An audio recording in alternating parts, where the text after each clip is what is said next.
Alô, pessoal. Há muita gente aí sugerindo o meu nome para o Ministério da Educação. E, em vista disso, eu me vejo obrigado a expor, em linhas gerais, o que eu penso da situação da educação no Brasil e o que se pode e o que não se pode fazer por ela. Então, em primeiro lugar, eu devo advertir que eu, como escritor, eu faço o que me der na cabeça. E eu, como ministro, eu só posso fazer o que o regulamento do cargo me exija e me permita, coisa da qual eu não tenho sequer a menor ideia. Então, desde logo, me colocar no Ministério da Educação seria uma tremenda irresponsabilidade. Isso não quer dizer que eu não entenda absolutamente nada de educação, ao contrário, entendo. E o meu trabalho de professor tem mostrado, pela sua eficiência e pelos seus resultados, que algo a respeito eu sei. Mas o que eu sei fazer? Exatamente o que eu estou fazendo. Ou seja, preparar adultos para a vida intelectual superior. Se você me der um bando de crianças para educar, eu não sei o que fazer com elas. Me der um bando de adolescentes, eu também não sei. Se você me der um bando de recrutas do exército, eu também não sei treiná-los, e assim por diante. Então, é aquele negócio de você não subir acima das suas chinelas, você está entendendo? Eu sei os meus limites, e o homem que não sabe os seus limites é um adolescente, não cresceu, e, portanto, não está habilitado a cumprir função nenhuma. Eu cumpro a minha função e, cá entre nós, eu cumpro muito bem. Os meus alunos estão aí, são milhares os que reconhecem que foram as minhas aulas que despertaram a sua inteligência, que os colocaram na pista da vida intelectual superior e assim por diante. São milhares de depoimentos, não sou eu que estou dizendo isso. Então, quer dizer, isso eu sei fazer, mas isso não quer dizer que eu saiba fazer uma outra coisa, né? Então, este é o primeiro ponto. Em segundo lugar, eu vou dizer francamente para vocês, sem nenhum exagero, sem nenhuma figura de linguagem, eu considero o problema da educação brasileira, assim, talvez o maior problema que a humanidade já tenha enfrentado. O problema mais difícil, não evidentemente o mais grave, porque ele não está, vamos dizer, a falta de educação não vai matar ninguém, não é nesse sentido que eu estou falando. Eu estou falando da dificuldade de resolver. Por quê? Vamos analisar os seguintes fatos. O Brasil tem aproximadamente 8 milhões de estudantes secundários, estudantes universitários. Desses, 50% são analfabetos funcionais. 4 milhões. Ou seja, nós estamos colocando na rua com diploma superior e autorização para exercício de profissões superiores 4 milhões de analfabetos funcionais por ano.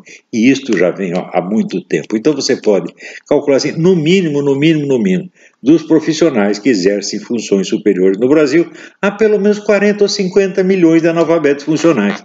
E essa gente assim está atendendo, né, as pessoas como médicos, está lidando com os interesses deles como advogados, está construindo casas, máquinas, equipamentos para eles como engenheiro e assim por diante. Isso sem contar os que estão dando palpites sobre as grandes questões da filosofia, da sociedade, da moral, etc., como filósofos ou cientistas sociais. 40 ou 50 milhões de chupins analfabetos funcionais. E nós estamos pagando tudo isto. Né? O que nós vamos fazer com esta gente? Se fosse em Cuba, não teria problema nenhum. Mandaria todo mundo cortar cana. Caça o diploma e manda cortar cana. Só que nós não podemos fazer isso. Nós não temos meios de agir para consertar este problema. Então, chega lá, o sujeito agora eu sou ministro da Educação. Tá? Você não vai ser ministro da Educação, por exemplo, você vai ser o ministro da falta de educação.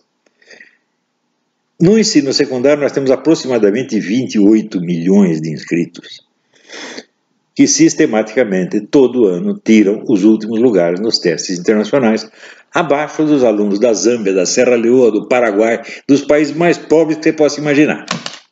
O que nós vamos fazer com isso, gente? Sabe o que produziu isso? Eu vou lhe dizer.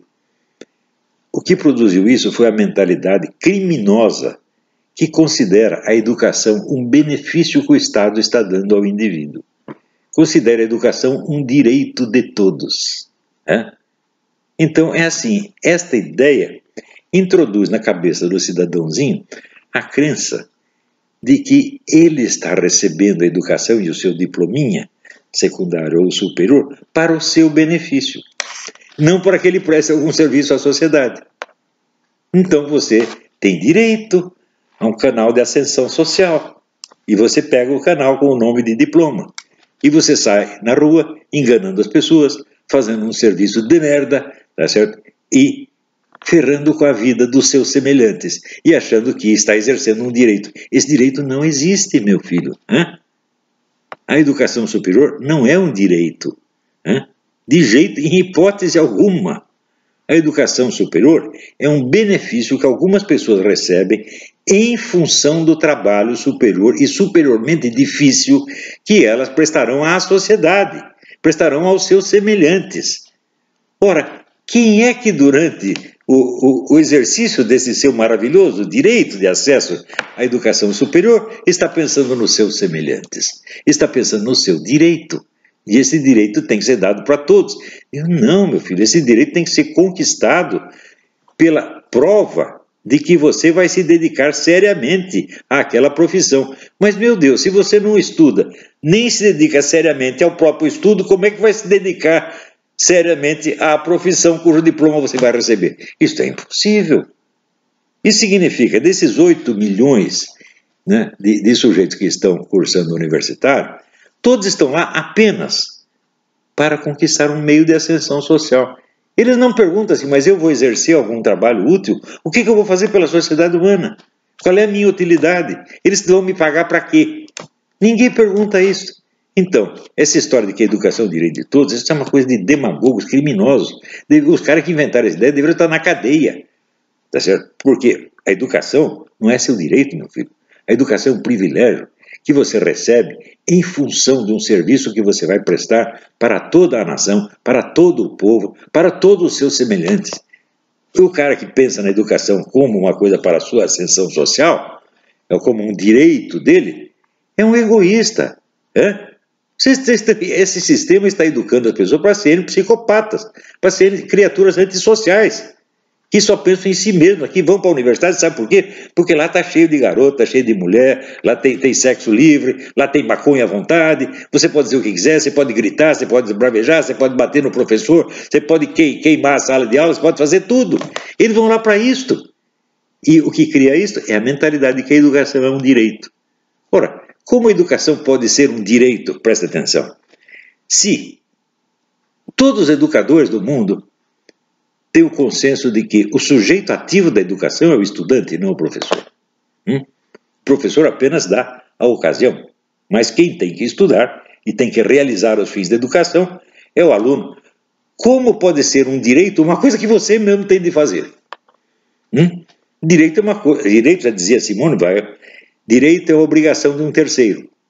Por exemplo, se eu digo assim, as crianças têm direito a ser alimentadas. Isso quer dizer que alguém tem a obrigação de alimentá-las. Se ninguém tem a obrigação de alimentá-las, o direito não existe. É só papo furado. Então, a substância do direito é a obrigação que ele cria para um terceiro.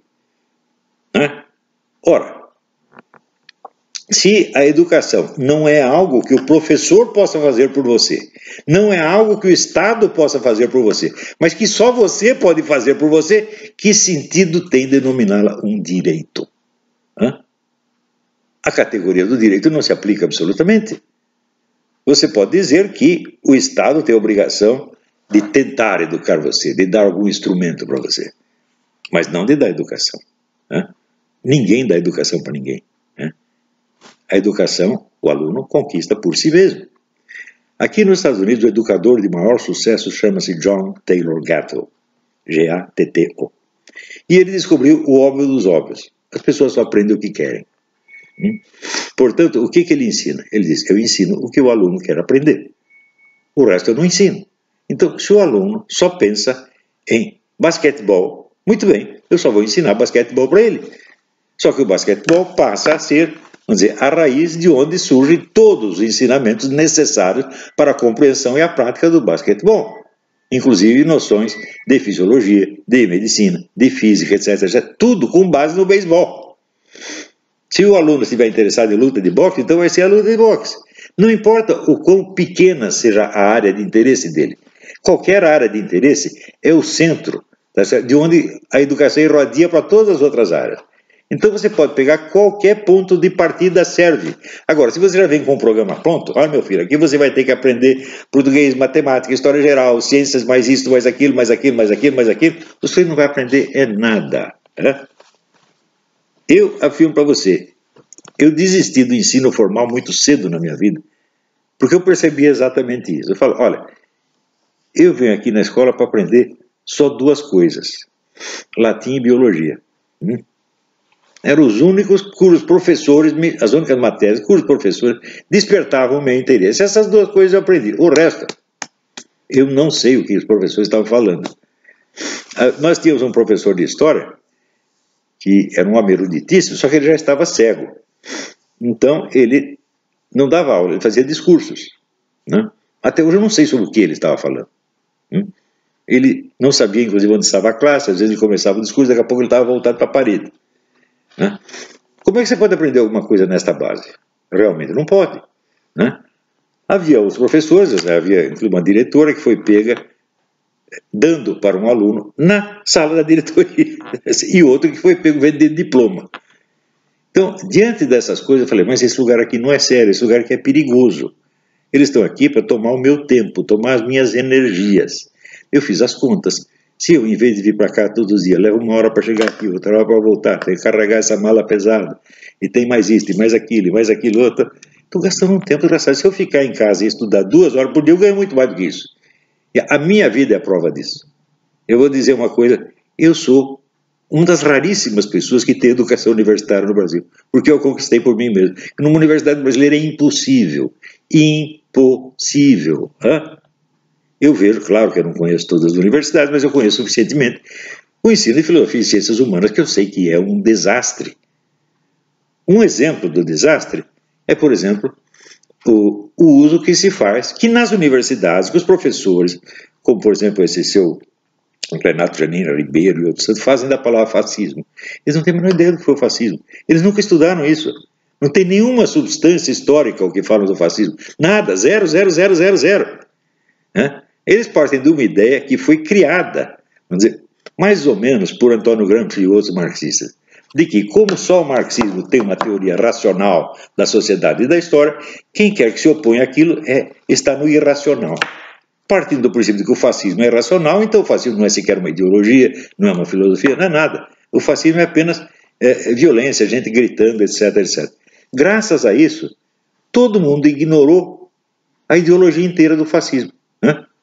Ninguém estudou, só começaram a partir dos anos 50, graças a um sujeito chamado James Gregor aqui nos Estados Unidos e a um historiador italiano chamado Emilio Gentili. Eles falaram, vamos parar de chutar coisas, vamos estudar, vamos ver o que os caras realmente pensavam. Daí você descobre isso que eu anotei num post ontem, aquele problema, assim, enigma terrível. O fascismo e o socialismo são tão parecidos nos seus métodos de governo, mas tão parecidos, que chega a ser um enigma, você pergunta por que eles se odiaram tanto. E daí só tem uma explicação.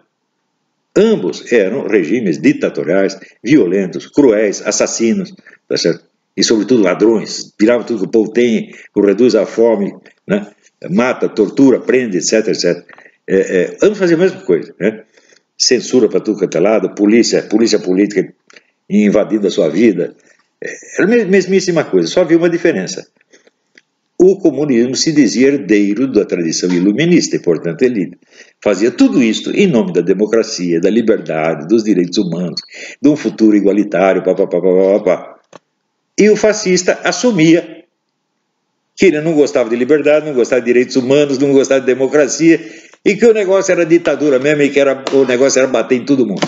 Então eu comparo, de um lado você tem um hipócrita maquiavélico, do outro lado você tem um sincerista obsceno. Essa é a diferença fundamental entre comunismo e fascismo. E por isso os comunistas odiavam os fascistas, porque bastava aparecer um fascista no pedaço, que toda a hipocrisia do comunismo se revelava.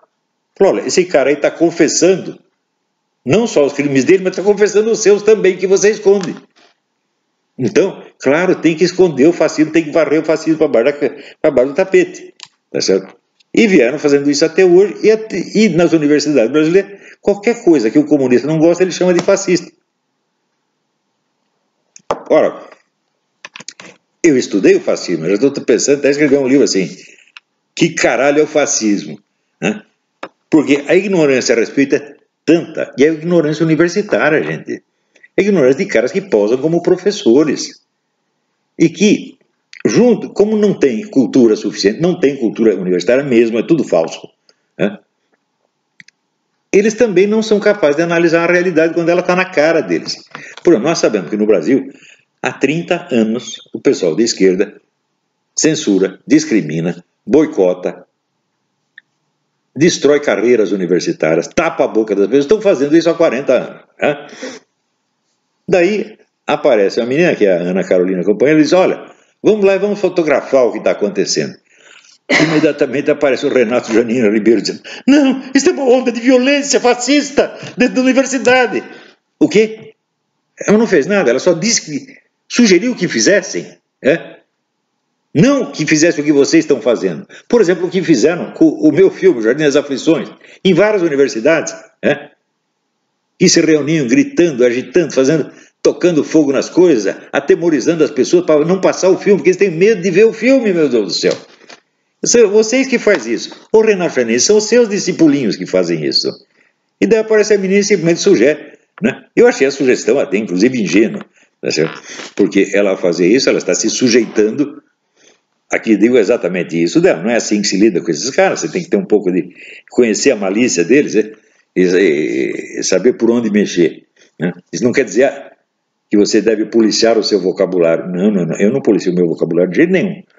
Mas eu não dou arma para o inimigo. Eu digo as coisas de tal maneira que se ele for reclamar vai sair pior ainda. Sempre foi assim e sempre será. Enquanto eu não ficar gaga, vai ser assim.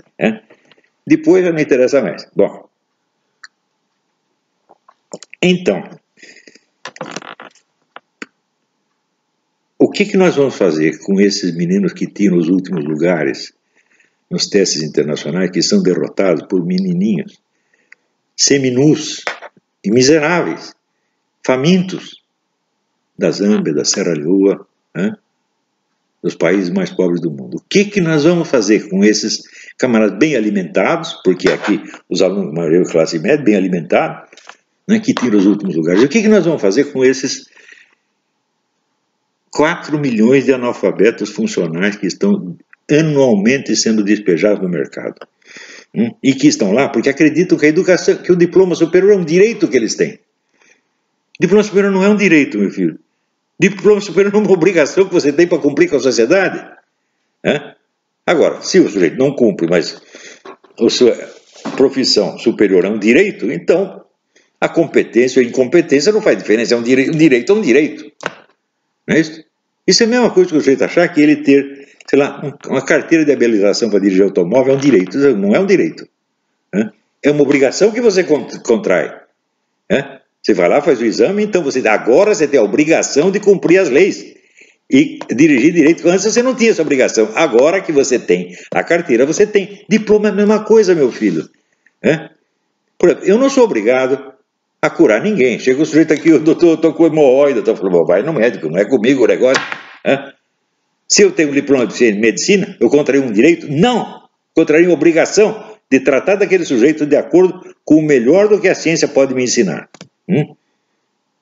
Do mesmo modo, se você é advogado, tem um diploma, agora você é doutor, muito bem. Isso quer dizer que você tem a obrigação de orientar o sujeito segundo as leis existentes e fazer com que os direitos dele sejam respeitados. Essa é a sua obrigação para com ele. Você não tem direito nenhum, meu filho. Seu único direito é cumprir sua obrigação. Diploma superior é isso, ele é obrigação e só obrigação. Não é mais nada. Agora, você acha que esses 8 milhões que estão lá para cumprir uma obrigação? Não, estão para subir na vida, porque alguém ensinou para eles que a educação é direito de todos. Não é direito de todos. Direito é obrigação. Educação é uma obrigação de quem a contraiu. É este que é o negócio. Então, se nós queremos consertar a educação no Brasil, então, em primeiro lugar, nós temos que limpar o vocabulário com o qual nós falamos disso. Parar com essa história de que a educação é direito. Direito tem aqueles que serão atendidos por esses profissionais superiores. Você tem o direito de ser bem tratado pelo médico, de ser bem orientado pelo advogado, de ser bem educado pelo professor de filosofia, dizendo, já como eu ensino filosofia, não vocês, gente da USP, vocês são todos vigaristas, todos sem exceção, não tem um que preste, porque quando tem um que preste, geralmente é um sujeito que veio do exterior, ou que está totalmente deslocado no meio, que é mal visto. Por quê? Porque não repete os slogans e os chavões que constituem toda a sua filosofia. Quando o Paulo Arantes escreveu aquele livro reconhecendo que em 70 anos a USP não havia produzido um único filósofo, imediatamente o departamento de filosofia da USP tinha que ser fechado.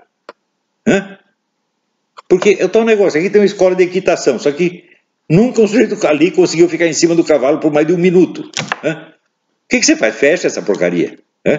Então a faculdade de filosofia da USP é uma porcaria. E ainda vem essa história, não, nós não produzimos filósofos, produzimos grandes historiadores da filosofia. O quê? Você não produziu nenhum historiador da filosofia. Nenhum que preste. Porque o único livro bom de história da filosofia que eu vi no Brasil foi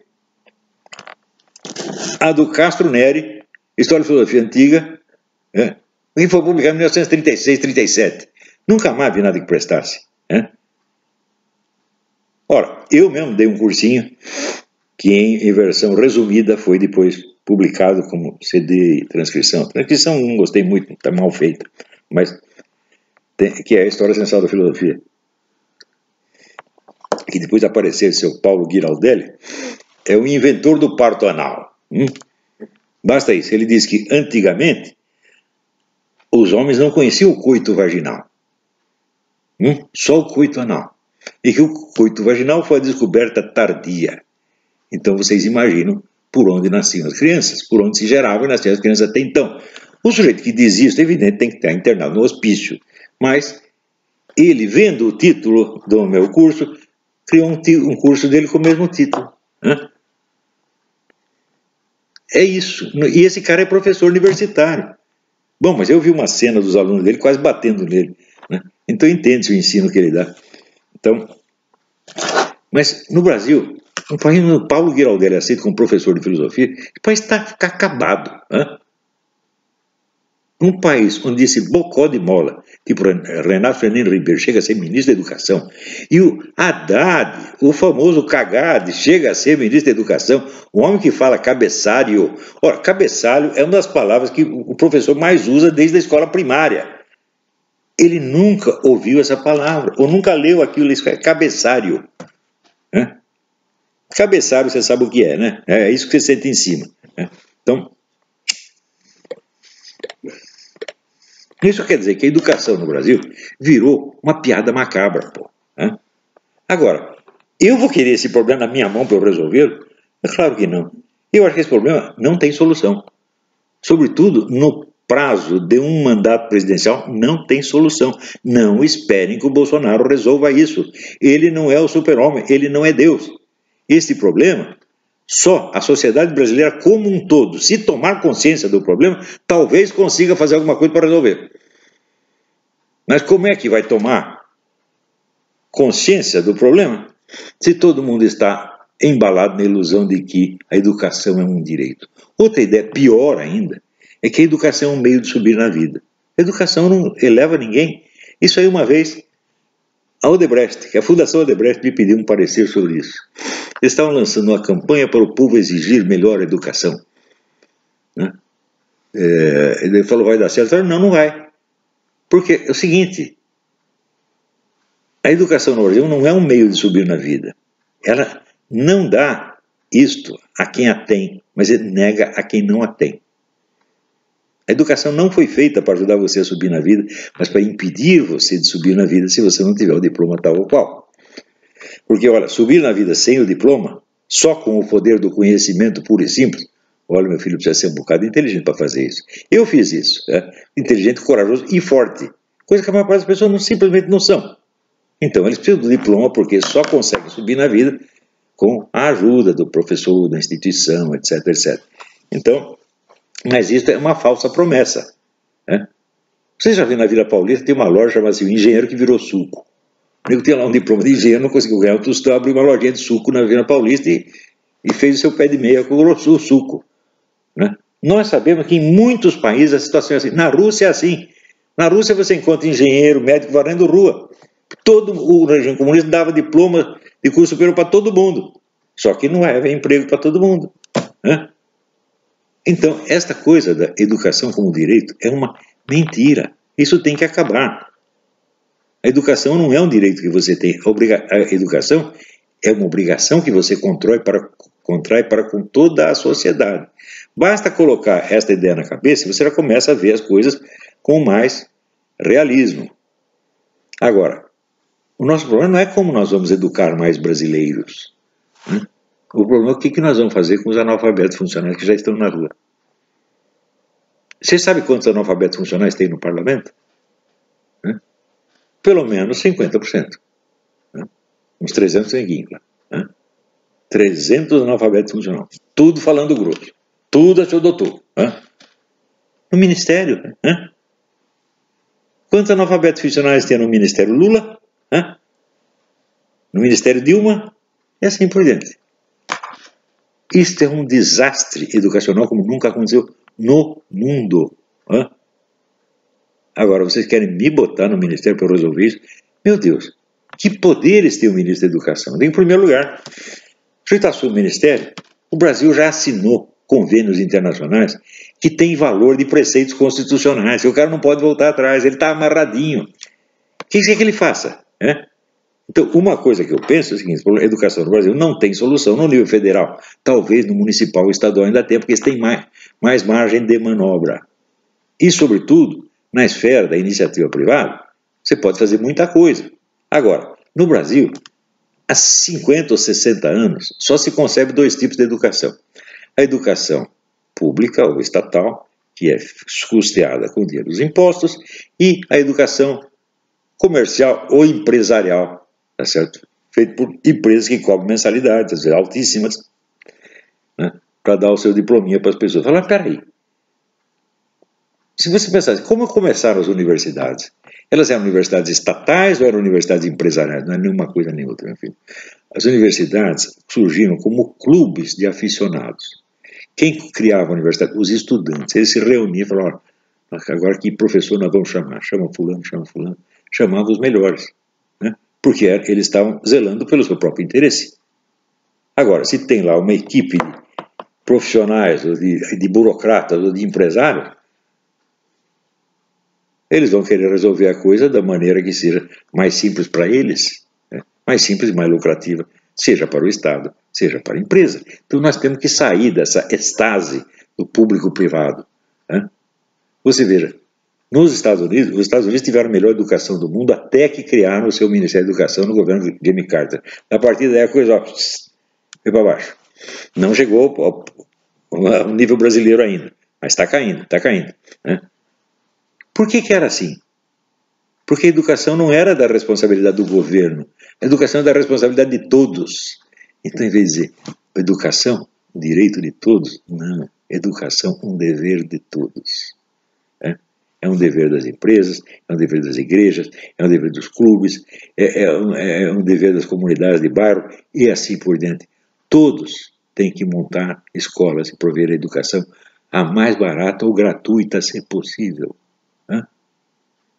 A educação gratuita, você dizer que a educação estatal é gratuita, faz a conta do quanto você paga de imposto, né? E quanto deste imposto vai para as amantes do seu deputado, para as amantes do ministro, até chegar na escola aquele pouquinho que se destinou para lá. Né? Quer dizer, o dinheiro do imposto, ele tem que pagar muita coisa antes dele chegar ao seu destino nominal. Então, isso não é gratuito, gente. Né? Eu estudei numa escola gratuita. A escola da paróquia Nossa Senhora da Paz. Né? Quem podia pagava um pouquinho, quem não podia não pagava nada. E era escola excelente. Né? Então, eu quando saí, fui para o ginásio, que era um ginásio do Estado, levando as maiores ilusões de que ali eu ia ter um ensino melhor ainda, eu encontrei isso, o homem lá vendendo diploma, outra transando com o estudante na mesa, um monte de gente falando besteira, e eu percebi que eu estava no mato sem cachorro, que se eu quisesse educação, eu ia ter que adquiri-la por mim mesmo. Por mim mesmo não quer dizer que eu ia tirar tudo da minha cabeça, não. Eu fui me informar, eu fui procurar qual era o programa de ensino para escolas francês, inglês, alemão, americano. E eu tentava seguir esse programa, né? Por exemplo, a famosa composição francesa. O que eu fiz de composição francesa na minha vida não está no gibi, né? Eu não tinha um professor me fiscalizando, mas eu mesmo tinha que avaliar aquilo, né? Resultado, eu fazendo isso aí, depois, mais tarde, um dia eu falei, não, talvez eu devesse ter uma instrução formal na língua francesa. E daí fui lá fazer o teste na Aliança Francesa. Fiz o teste e a mulher me deu um bilhetinho assim, il entre en septième. Eu entrava no último ano. Bom, então eu nem vou fazer o curso, porque eu já fiz. Porque eu queria aprender, né? E procurei as fontes melhores. Isso é outra coisa que eu sempre insisto com os meus alunos. Antes de você estudar qualquer disciplina, você se informe da bibliografia integral, da história bibliográfica dessa disciplina inteirinha, antes de ler o primeiro livro. Eu digo isso há muito tempo, não é isso? Também, nas áreas mais especializadas, como por exemplo o pessoal que quer, quero combater os comunistas, combater os comunopetistas, eu digo, tu vai dar a cara a tapa. Porque o marxismo não é uma besteira. O marxismo é uma tradição intelectual altamente complexa e muito rica, né? Maligna, é claro, sem dúvida. Mas, justamente por ser maligna, não é para você brincar com ela, né? Não é para você achar que você com 2 tapas vai derrubar tudo aquilo. Eu fiz um programa de estudos para isso, está no artigo Estudar Antes de Falar, né? É um programa de estudo que leva, em média, 5 anos, mas que uma pessoa aplicada pode fazer em 2, talvez até em 1, se correr. Quem não fez esse programa não está habilitado a combater comunopetista nenhum. Você está habilitado, claro, a combater no nível puramente militante de tarefeiro, de vai lá, picha o muro, distribui esse panfleto, é isso sim, mas isso é o máximo que você vai poder fazer. Mas o Brasil está cheio de cientistas políticos dando palpite, né? Todo mundo tem sua interpretação da sociedade, é um negócio impressionante, é quase só besteira, né? Então, por exemplo, você pode ver o track record dessas pessoas, quando que elas acertaram as suas previsões, porque uma das finalidades da ciência é prever o que vai acontecer. Baseado no que aconteceu, você mais ou menos prevê o que acontece. Bom, estou fazendo previsão há 30 anos, tudo dá certo. E esses caras, né? Até ontem estava cheio de gente dizendo, de boca cheia, não, é impossível o Bolsonaro se eleger, nunca será presidente. Tudo professor. Porra, dei um pé na bunda desses professores, são tudo charlatão, vigarista, porra. Vocês não estão entendendo, estão gastando dinheiro, ou pagando mensalidade, ou pagando imposto para sustentar esses caras, porra. E eles são os analfabetos funcionais que estão criando outros, criando e diplomando outros analfabetos funcionais. Por isso que eu digo, isso é um problema que talvez só Deus resolva, porque é muita gente, né? É muito charlatanismo, é muita mentira, é muita falsidade demais, né? Como é que nós vamos restaurar a verdade da educação? Porque tem tantas pessoas que vivem só da mentira a respeito, né? Pessoas que fizeram da mentira a sua arma na luta pela vida e que não podem desistir. Como, por exemplo, esse pessoal petista, por que você acha que eles estão tão desesperados assim? Porque eles sabem que, mudando o governo, os crimes deles vão ser investigados e eles vão ir para a cadeia. É muito simples. Quem matou o Celso Daniel? Quem matou as testemunhas do Celso Daniel? Quem matou o legista da investigação do Celso Daniel? Quem matou essa gente na pensão que estava o Adélio? Quem armou a mão do Adélio? Quem deu dinheiro para o Adélio fazer isso? Como é que apareceu um advogado caríssimo? Amigo do Haddad, no dia seguinte está lá defendendo o cara. Tudo isso vai ser investigado. Sem contar os crimes que eles fizeram, falando no BNDES, de tirar mais de R$1 bilhão do Brasil, para dar para esses criminosos que governam Cuba, Angola, Venezuela. Ou seja, tiraram do povo brasileiro, que está passando necessidade, para dar para governos que estão levando à míngua os seus cidadãos. E quando eles protestam, os matam. Quer dizer, o número de crimes dessa gente é imensurável. E tudo isso vai ser investigado. Então, assim, não é que eles não querem sair do poder. Eles não podem. Porque eles sabem que se sair, então, sai dali e vai para a cadeia. Então, no setor da educação, a mesmíssima coisa. Por exemplo, a indústria do livro didático no Brasil. Gente, isso é uma vergonha. É uma vergonha. Daí aparece, a Editora Abril tem um projeto de educação. Quem ferrou com a educação no Brasil foi a Editora Abril. com as revistas Nova Escola e Sala de Aula, que vendia só essas ideias desses educadores comunistas, manipuladores, tipo esse Celestão Freinet, Emília Ferreiro e outros. Eu sei por quê, eu trabalhei lá um tempinho. A redação só tinha comunista, o único que não era eu. E por isso mesmo era considerado um tipo exótico, excêntrico. Não que me tratassem mal, naquele tempo ainda não estava radicalizado assim, até as menininhas comunistas eram muito simpáticas. Mas só escreviam besteira. Então, agora vem aí a editora Abril. Ora, meu Deus do céu. Esses tívidas são todos pseudo-intelectuais, vocês não perceberam ainda, não? Metido pra caramba. Só que no Brasil o sujeito ganha um dinheiro, herda o dinheiro do pai, ele acha que ele é um gênio, ele acha que ele é Albert Einstein. Tem esse gente tipo os Tivita, o Frias, os Marinhos, são todos assim. E a opinião pública brasileira está na mão desses caras. Então, eles são efeito da educação brasileira.